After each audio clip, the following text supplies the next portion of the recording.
Hi, everyone. Thanks for joining me today. I'm Lexi with Moraine Native Plant Community. Porch pots have always been one of my favorite ways to decorate outside for the winter. There's just something about having that color and texture at your front door when everything else is bare and gray, and it just feels very welcoming and seasonal for all of those people visiting you during the holidays. And when you look closely at what's offered in stores, you start to notice how much of the decor has turned into plastic. Plastic berries, plastic pine cones, glittered branches, and none of it's natural and none of it can really break down. But some of the most beautiful materials for porch pots are our gorgeous North American native plants, including red twig dogwood, winterberry, sumac, native grasses, and birch.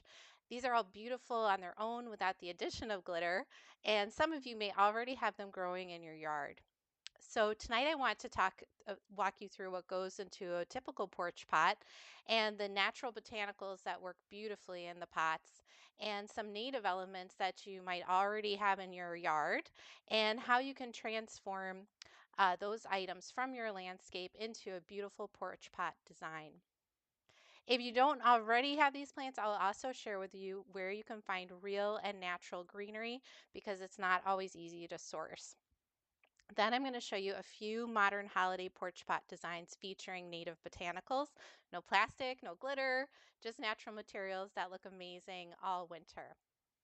And before I get started, I wanted to thank South Shore Botanicals in Wisconsin for providing many of the natural materials you'll see in my examples, and also for allowing me to use some of their photography in this presentation.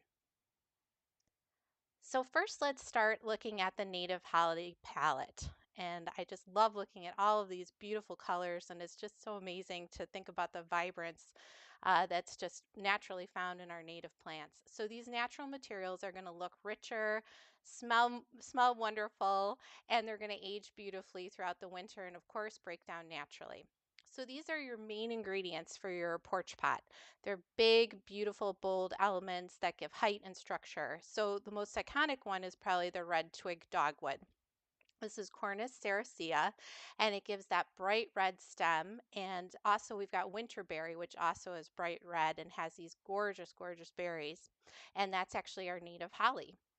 There's some other really interesting plants that really do well as contrasts with these beautiful greenery examples we have here. One of them is rose hips. So if you can't find winterberry, rose hips is a great alternative to that and also looks really, really great once they've frozen and have a little bit of ice on them.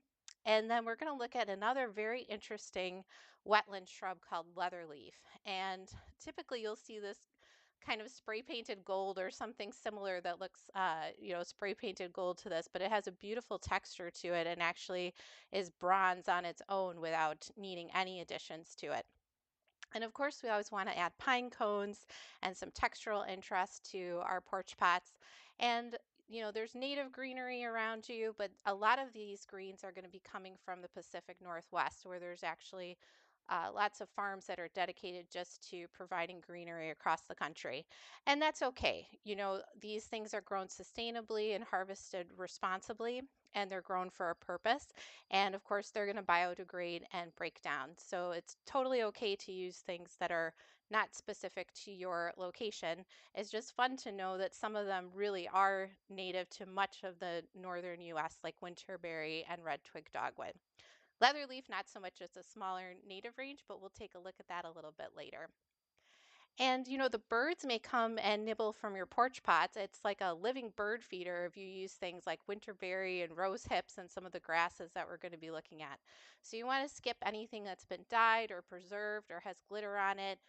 Keeping things natural keeps it safe for wildlife should they choose to visit.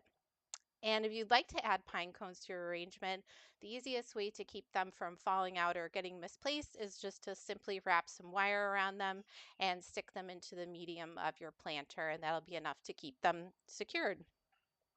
So let's move on to some additional elements that we can put into our holiday pots that are a little bit off the beaten path. So one of them I like to look at is milkweed pods. So At this point in the year, most of their seeds have flown away, but maybe you have a couple hangers on that give that kind of snowy texture effect to the milkweed pods. And these add a lot of dramatic height and contrast to a winter porch pot. So this would be a really nice element to consider in your design. Another one that's similar to that is the blue wild indigo pods. Now, they have a kind of a deeper color. It's kind of a blue violet pod color to them. But again, they've got so much structural interest to them and height that they would be a very nice addition to a porch pot. And of course, our native grasses. So switchgrass, little blue stem, you can easily cut a couple of stems from these. If they've dried now, they should be all dried back at this point. And just stick them in your porch pot, and they're going to add some elegance and movement and grace and color, some bronze color to your porch pot. Now, birch is pretty common in porch pot designs, and for good reason. It's white, it's papery, it just has a really nice contrast to those winter red berries if we're using winterberry or rose hips, and it's got a lot of nice structure to it. This is usually typically farmed paper birch, the birch logs that you might find, in a florist shop or a home center, but that's totally okay to use too. They last for many, many years. Just keep them at the end of the season and stick them back in your porch pot next year. Another really interesting plant that's native, and it's a native understory shrub or small tree, is sumac. And sumac has, again, some really nice, beautiful little berries that the birds love, and makes a great addition to a porch pot if you can't find winterberry in your area or rose hips. Now, willow is also a great alternative if you can't find the red twig dogwood. And there's some different species of willow. There's some that are native and some that are not native, and some will have a little bit more curl to them than others. But again, it's a great alternative if you can't find the red twig dogwood. And then finally, I wanted to mention river oats. It's got such an interesting seed head and looks just really beautiful for a winter porch pot, and is a great design element for something that has a little bit more of an earthy texture to it. So another really great one to add to your porch pot design to make it look high end and artistic. And a lot of these you can find out in your garden. So, take a look and see what you've been growing and what might make a great addition to your holiday porch pot. So before we move on to the porch pot designs themselves that I'm going to show you this evening, I want to highlight three native shrubs that are super iconic in the porch pots, those being the red twig dogwood, winterberry, and leatherleaf. In addition to bringing us color and the texture in the winter, these three superstar plants are host to countless species of butterflies, moths, and support birds with berries and insects and food for their young. So let's take a look at these amazing native shrubs. So here we have red twig dogwood, and it's so fun to see something green right now because everything is gray in the winter. But this is a beautiful, amazing shrub. It grows 6 to 9 feet tall, and it likes full to part sun. It does very well in medium to wet soil, so it's great for a lot of different growing conditions. Now these berries will appear later in the season, but in May and June, it will start out as little white flowers. So it's a great pollen source, a nectar source for our early pollinators, and then they go on to become these little berries. So it's beautiful in all of the seasons. So it starts out with the flowers, then goes into the berries. Then in the fall, all of this foliage turns into a beautiful red color. And then by the winter, we get those iconic red stems. So it does have a tendency to spread, red twig dogwood. It's a pretty fast grower, so it makes it a great choice for privacy screening. And this shrub is hardy in zones 3 to 8. We're going to take a look at our map in just a second. So I wanted to just make a note about if you have red twig dogwood in your garden and you want to harvest some of these stems for your own winter porch pot. So you never want to remove more than a quarter to a third of the live stems of the shrub in a single season. And this will help keep the shrub vigorous and growing strongly into the next spring. It also harvests by or spreads by suckers, so you're really rarely harming the whole plant. It's going to be, suckering out and having a little offshoots. So as long as you keep the cutting back to a quarter to a third of the shrub, you're going to be fine. And if you buy the red twig dogwood, those commercial bundles are sustainably farmed, so you can use as many as you want. Now, red twig dogwood can also root in your winter porch pot. So if you fill up your winter porch pot with soil and you stick in some fresh cut red twig dogwood into those pots, it could potentially root. So if you push those stems in and by the spring, you might see some little buds forming on those stems, and then you can take them out and transplant them into your yard. You don't want to grow red twig dogwood in a container for too long. You definitely want to get it into the ground and get it growing. But this is a really cool way to get new shrubs and to extend the life of those twigs that have decorated your porch and could maybe become something in your garden. So pretty cool thing you could do with that.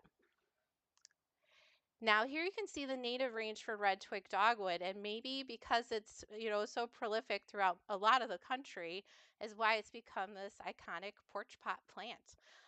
But that is a great native range that we can see to the upper East Coast all the way to California and the upper Midwest. And the amazing thing about this plant is that it is a host plant to all of these different creatures, and two of them are the summer azure and the spring azure butterfly. So these native shrubs are super important for being host plants to all of these foundational insects that are foundational to our food chain and just so important. So again, you're not only getting the spring, summer, and winter beauty from this plant, but you're also supporting your local ecosystem if you grow it in your backyard. So next up we have Winterberry, which is just so gorgeous, and it is a magnet for winter birds. So for robins and waxwings and bluebirds, they rely on these berries as one of the last food sources of the season.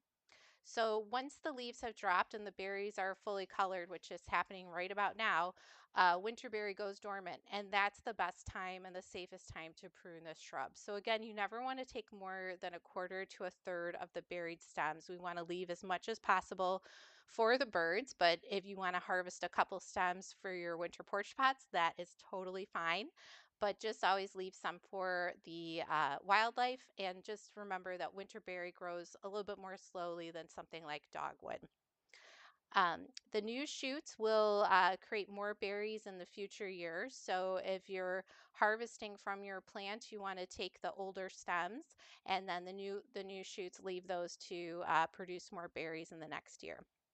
And then if you have a very young shrub, just make sure you don't prune them if they're under 3 years old. We want to give them time to grow and root in, and eventually they'll be ready for harvesting, but just give them those first couple of years to get established.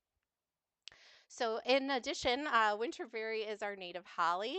It grows 8 to 10 feet tall. This one also likes full sun to part shade, moist to wet soil, and it will also bloom in June and July.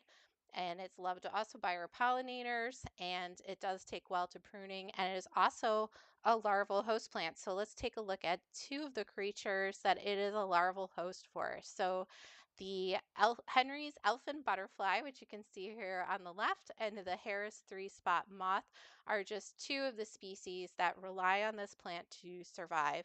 And when we say larval host plant, we mean that these creatures need this particular plant to lay their eggs on so that they can become caterpillars and turn into these beautiful creatures. So again, it serves so many ecological functions in all times of the year. And then if we take a look at our native range for this particular shrub, winterberry, it is native to the eastern United States and the Midwest all the way to Texas. So again, half the country this is native to. And here you can see a gorgeous little northern mockingbird sitting on the winterberry branches. And this is what they look like once all of the leaves have fallen off. And it's just super abundant with the berries. And you can see why it's just such an inspiration for these porch pots and these designs in the dark times of winter. Now, moving on to leatherleaf, this is one that's kind of a little bit less known because it's really found in a very specific part of the country. And again, this photo comes from South Shore Botanicals, and this is up in their farm in Wisconsin. And this little shrub is right on this water's edge, and it loves wet areas. So northern bogs and peatlands, that's where you're going to find this amazing little shrub. It's pretty short. It only grows 2 to 4 feet tall and it forms these dense colonies. This is just such a fantastic example, this photo showing how it grows and what it likes. It likes full sun to part shade and it prefers acidic, moist to wet soils. It also will bloom in the spring with a little white bell shaped flower. And again, is an important early nectar source for our native pollinators. It's also a larval host plant for several native moth species, which, a lot of our native shrubs are. They're just powerhouses for these moths and butterflies. And this is an evergreen shrub, which is pretty hard to find in the native world. A lot of our shrubs are not evergreens, but this evergreen will actually turn kind of a bronzy color in the fall and winter. And here you can see it in that state. It's just absolutely stunning. So it's cold hardy, it's tolerant of nutrient poor soils, and it's an excellent choice for naturalistic designs if you're thinking about planting something, if you're in these areas on this map. So here's our native range. It's located in the upper Midwest and then in the upper eastern US. And here you can see a cut example of this leatherleaf plant, and it's just so stunning. It doesn't need any additions, it doesn't need any gold paint. It's just stunning in its own right. So, we're going to show how we can use this plant in some of our designs in just a moment. So, where do you find these materials? I feel like I'm always searching for them and I can never find them. So, one of the first places to look is your own garden. So, maybe some of the easier things to find would be if you have some native grasses or if you have milkweed or baptisia, those pods are easy to harvest and collect for your designs. Some of the ones that might be less easy to find would be the winterberry and the red twig dogwood if you don't have that growing in your backyard. So you can talk to friends and neighbors, see if they have any that they're willing to part with, or maybe there's a landscaper who's doing some trimming and they don't need those stems anymore. That's a good place to start. But then you can also look at your local florist shops and maybe some tree farms or cut green suppliers. I found South Shore Botanicals on Etsy, so that was an amazing discovery. Grocery stores, some local grocery stores, even some of the chains will have some of these elements or at least some natural greenery you can get started with. And then just a note to not harvest from public lands or forest preserves. Those are protected and we're not supposed to harvest from them. But let us know in the comments where you have found these supplies, if you have a secret source of where you get them from. But again, once you find these materials, you can't go back to the plastic. They're just so rich and warm and stunning in their natural vibrancy. All right, so one more before we get into the actual designs themselves. So the porch pot itself, and thinking about the different heights and different materials of what you could use for your porch pot. Now, I found this porch pot on one of the big box retailers, and it's super tall. It's 36 inches tall, and it's 18 by 18 at the top. Now, I selected this one because it is made out of black rubber recycled tires and it's a self-watering planter. So it's got kind of a drainage thing at the bottom where it will be great if I plant something in this in the spring. And I'm going to fill this up with some Fox Farm Happy Frog soil and it'll be ready to go. Once I put my red twig dogwood branches in there, maybe they'll root if I'm lucky. But I really wanted to go for something tall with height and I could potentially plant some native plants in this pot in the spring. Now you could also do a 24-inch planter if you're planning on doing anything with native plants in container gardening later on in the spring in the summer, then you have to do a minimum of 26 inches deep. So just make, or 24 inches deep. So just make sure as you're looking at containers, if you want to repurpose it for something, that you've got that depth to work with.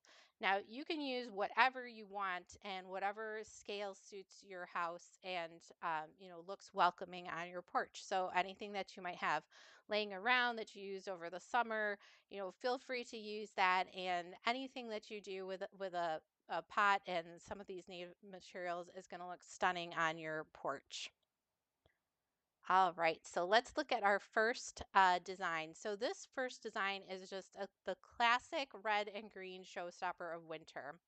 Here we've got red twig dogwood in the back, giving us the vertical lines and the bold color. And then we've got these brilliant clusters of the Winterberry. And this one would take quite a few clusters of Winterberry to fill this one out. So this is definitely one of abundance, putting just these colors together. And then for the greenery, we could use either pine or cedar. Cedar kind of looks like a flattened feather. It's just a great texture. And so either of those is going to give us that great fragrance and a soft movement at the base of the pot.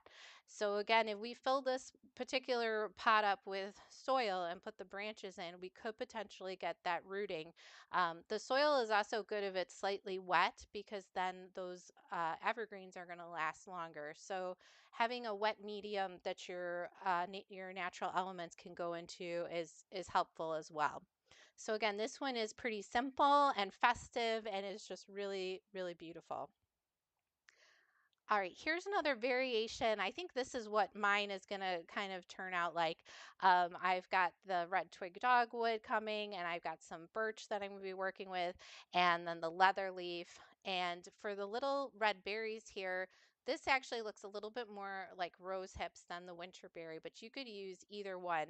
And I think this is a good way to balance out the design if you don't have a lot of any one of these particular elements. So let's say you only have like 10 red dogwood branches to work with, that's fine. Maybe one or two birch poles, a little bit of leather leaf, that's this kind of gold little filler in the middle, and then just some beautiful pine cones, and you could use fir or spruce or any other evergreens. So again, this is one that highlights more elements in the design, but looks really natural and is just a winter classic that would look good in any size porch pot.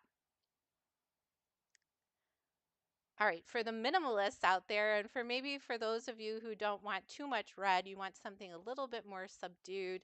This is a very simple design with just three long poles of birch, maybe about 3 feet tall. And then we've got some beautiful cedar, and you could do cedar or juniper in here and just keep it super simple. It has that kind of classic Scandinavian look. So again, for those of you who want something to kind of last, beyond the bright red colors of Christmas and into the new year and all the way into March, until things are starting to come out again, this would be a great design to keep you going through winter. And those little blueberries, if you can find them from the juniper, just add this little touch of elegance and interest to the winter greens. And here's a variation on the similar design, kind of making this tree effect with some river oats. So again, this is such a prolific grass. If you grow this in your backyard, it is a really beautiful and elegant grass in all seasons. I just love this one. So you could combine this with some birch and then also some cedar or juniper or other evergreens in the base of your pot. So just kind of a cool alternate design and what you could do with some of these different native grasses. Now, this one I was calling red and gold elegance because I just thought, these colors together, they just look stunning. So here we've got again the red twig dogwood, or you could do willow branches here. They're going to be a little bit more brown and maybe a little bit more curly, but you could definitely do the willow branches to get a similar effect. And then we have the river oats, and they're dangling their seed heads, which just makes this beautiful, gentle motion in the wind. And it just looks natural and airy. And then fir, spruce, or any other evergreens, just depending on the effect that you want. Now, this one could get you from the fall season into the Christmas season with featuring some really cool seed pods and some grasses. So here we've got some switchgrass, baptisia pods. You could use milkweed pods. You could use any grass in here and bunch it up as much as you wanted to. And then combining the cedar, juniper, or other evergreens in the base of the pot. and then finally adding some big pine cones. So when we're building these pots, we want to start with the central elements first. So especially if you're starting with like the birch logs or the red twig dogwood, those things go in first. So here we would put in our grasses and our milkweed or seed pods second, and then put in our greens, and then finally finish it out with the pine cones. So that the pine cones give it this like really woodsy, elegant effect, and it's just so charming and so beautiful. Who wouldn't like this one on their front porch? And then this one features, well, they look like milkweed pods, but they've got all the seeds have blown away at this point. So you could use the milkweed pods, and then you could combine those with winterberry or the rose hips, and again, some cedar, juniper, or other evergreens, and then the pine cones. So the choice of the greens really can change the look and the feel of the pot, with the cedar, juniper looking more feathery.